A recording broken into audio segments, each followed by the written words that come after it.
I mean, it was an ugly win, but it was a win in tough conditions against a Packers team who looked really good last week. Alex, what's your takeaway from the 49ers after this one? They escaped. They escaped with a win. I mean, they did not look themselves. I mean, the combination, I think, of losing Debo early and then the weather. Brock Purdy, I mean, it's someone that I struggled to throw it in the rain. And to see last night, like it was pouring pregame. He started the game with a glove. He never seemed like himself, never seemed comfortable with his grip throughout the game. And for them to survive and win this game, and really, I mean, the final drive was probably his best drive, and it did, kind of let up finally, and he made some really nice throws. But all night seemed off, and kind of lucky that a couple throws didn't get picked. Right. So really, I think if you're the Niners, like this Packer team was red hot, and you somehow escaped with a win, and you're on. So a sigh of relief. Yeah, well, I mean, Alex, you talked about how uncomfortable Brock Purdy was. The numbers don't tell the story. The numbers look pretty decent. But what tells the story, like I've never, ever seen a quarterback take a shotgun snap and sit back in. How uncomfortable was he? Puts the ball in his left hand, wipes his, there it is. Wipes his right hand off, re-grips it to throw the ball. Like, and you saw him constantly before he get out there warming up. He just never had confidence, and that's why the ball, balls are sailing on him. He was short on a lot of throws. Started with the glove. And I've just never seen it. But the fact, you're right, they escaped. And the Packers, oh my goodness, Randy, they had such an opportunity in this game. Well, Rex, you talking about opportunity. You take the big play, the return by Keyshawn Nixon. That was a big play in the game.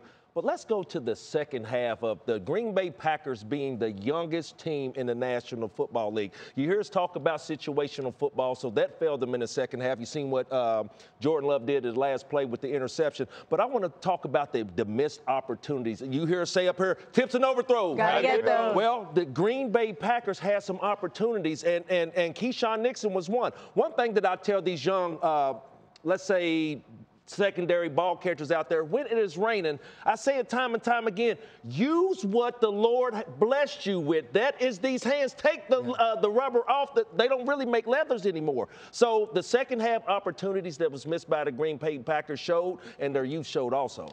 Well, I'll tell you what, this is exactly the win the San Francisco 49ers needed, because there were close games early in the year and there were a lot of blowouts, okay? I think it was the loss to the Browns, struggle against the Vikings, lose that, I think, and then all of a sudden, Fred Warner's talking about winning a grimy game, a game where things don't go well for you, but in the end, it matters. And I disagree with what Coach LaFleur said there. It's not just one play, it's a lot of plays.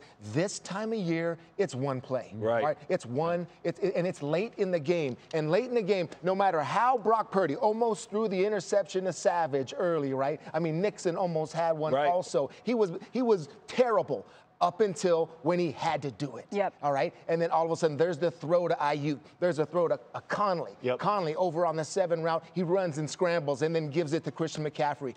That's how championships are won. Who cares about 3.5 quarters? I don't care.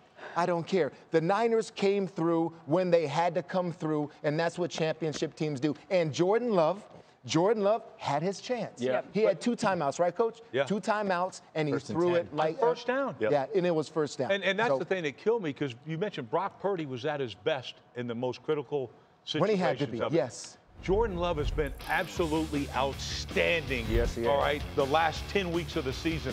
But we saw this earlier in the season right here. Throw it away. He was careless earlier in the season, and then it comes back here. You can't do that.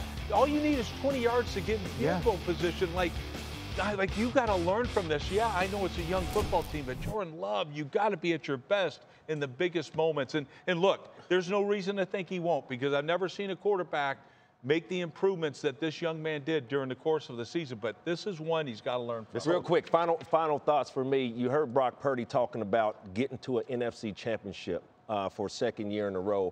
But I remember a 3-game slide that the San Francisco 49ers had in the regular season with the absence of Deebo Samuel. Yep. So going forward in the NFC championship, I got to know the status and the health of Deebo Samuel, because that's big for this offense of Brock I'm telling Purdy. you, we forget how young this Purdy is. I mean, really, he came out of nowhere. He came out of nowhere, and he is learning still as he goes. Because he had the injury last year and everything, yes, but still, he has got and he learned something to that yesterday. And that last drive, man, he was clutch, and he's got to take that with him. Iowa State is not nowhere, okay? He came from somewhere, Teddy, representing Ames, Iowa up here. Look, I think the really impressive thing that this Niners team did is do something they haven't been able to do. They were 0-30 when they were trailing by 7 or more points in the fourth quarter. They showed they could find a way to win, and for all the criticism on Brock Purdy, found a way when it mattered most. So congratulations to the 49ers.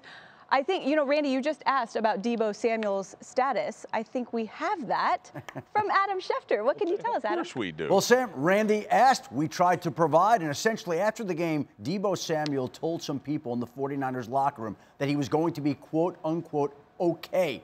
And somebody said that they thought he would play this upcoming week against whoever they're playing in the NFC Championship game. But the fact of the matter is he does have to undergo more tests today, and they do think the injury could be similar to the one that he suffered against Cleveland earlier this season when it was a hairline fracture in his shoulder. He missed 2 games. They then had a bye week before he returned, so it was 3 weeks before he returned to action. But Deebo felt last night fairly optimistic, and we'll see how that testing goes today. I would imagine we'll be hearing plenty more about his status throughout the course of the week, Sam.